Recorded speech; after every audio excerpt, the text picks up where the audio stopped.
এই জন্য তিনি বলেছেন কুমারী মেয়েকে বিবাহ করো। যদি আপনি দুলা ভাইয়ের কোলে বসে থাকা মেয়েকে বিবাহ করেন, সংসার ভালো টিকবে না। দুলা ভাই তো জেনা করার তালে শ্যালিকাকে যা কিছু চেয়েছে দিয়েছে, ও সংসার বিলিয়ে দিতে রাজি। ও তো জেনার তালে ঘুরছিল। কাজেই শ্যালিকা বলেছে যে 10,000 টাকা লাগবে। 10,000 কেন তুই আরো নে না। দুলা ভাইয়ের সাথে চলা মেয়েকে বিবাহ করলে আপনার সংসারে যখন আসবে, তখন দুলা ভাইয়ের সুবিধা তার বারবার মনে পড়বে, আপনাকে মূল্যায়ন করতে পারবে না। বাপের কাছে দামি জিনিস নেওয়াটা স্মরণে থাকে না।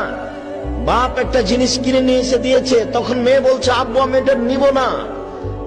নেও না, আমি এটা নিবই না, আমাকে এত দামের দিতে হবে। তখন বাপ আবার ওটা ঘুরিয়ে নিয়ে গিয়ে 5,000 টাকা দামের একটা কাপড় নিয়ে এসে দিয়েছে, কিন্তু এই কাপড়ের সাথে স্বামীর কাপড়ের তুলনাও করবে না। কেন? এটাও হিসাব করে না। বাপের কাছে জোর করে চেয়েছে, আদায় করে নিয়েছে, এটা তার মাথাতে হিসাব থাকবে না। বাপ যদি জমিদার হয় আর স্বামী যদি দিনমজুর হয়, সে ভাববে আমার পিতা জমিদার মানুষ, তার সংসারে ভাবে চলতেই পারে। আমার স্বামী কুড়ে ঘরে থাকে, এটাই আমার সংসার, এটা ভেবে নিবে। কিন্তু দুলা ভাইয়ের সাথে সে তার স্বামীকে সমতা করে দেখবে। বন্ধুর সাথে চলা মেয়েকে যদি আপনি বিবাহ করেন, তাহলে সে বন্ধুকে আর আপনাকে সমতা করে দেখবে, তখন সংসার টিকবে না। এই কারণে তিনি বলেছেন তোমরা কুমারী মেয়েকে বিবাহ করো যে পুরুষকে বুঝে না, এমন মেয়েকে বিবাহ করো যে পুরুষই বুঝে না। 10 টাকার কাপড়ও যা, 10,000 টাকা কাপড়ও তাই, মনে করে যে পুরুষ এরকমই দেয়।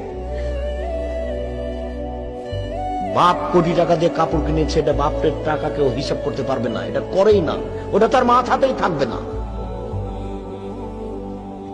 এমনি কান্নাকাটি করে জোর করে বাপের কাছ থেকে একটা আদায় করে নিয়েছে।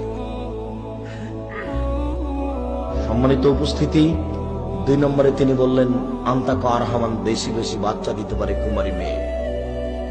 আপনি তালাক প্রাপ্ত মেয়েকে বিবাহ করেছেন, আগের স্বামীর মাধ্যমে 3টে বাচ্চা হয়েছে, তার পেটে বাচ্চা ছিল মাত্র 6টা, এখন কয়টা হবে? আর 3টে। আপনি দুলা ভাইয়ের সাথে চলা, বন্ধুর সাথে চলা মেয়েকে বিবাহ করেছেন, অবৈধভাবে তার বাচ্চা আগে 2টা নষ্ট হয়েছে, তার পেটে মোট বাচ্চা ছিল 5টা, এখন কয়টা হবে? 3টে। অতএব কুমারী মেয়েকে বিবাহ করেন, তিনি এমনি বলেননি, এর কারণ আছে।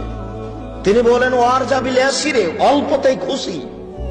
স্বামী যা দিবে তাতেই খুশি হয়ে যাবে। সে মনে করবে স্বামী এইরূপই দেয়, সে পিতার দেওয়াটার সাথে তুলনা করে দেখবে না, স্বামী যা দিয়েছে তাতেই খুশি হয়ে যাবে। অতএব বন্ধুর সাথে চলা মেয়েকে যদি বিবাহ করেন, দুলা ভাইয়ের সাথে চলা মেয়েকে যদি বিবাহ করেন, সংসার কন্ট্রোল হবে না। ঠিক আছে, সুন্দরী মেয়ে পাওয়া গেছে, তাহলে আপনি একটু দেখে নেন, দেখে নিয়ে বিবাহ করতে হবে।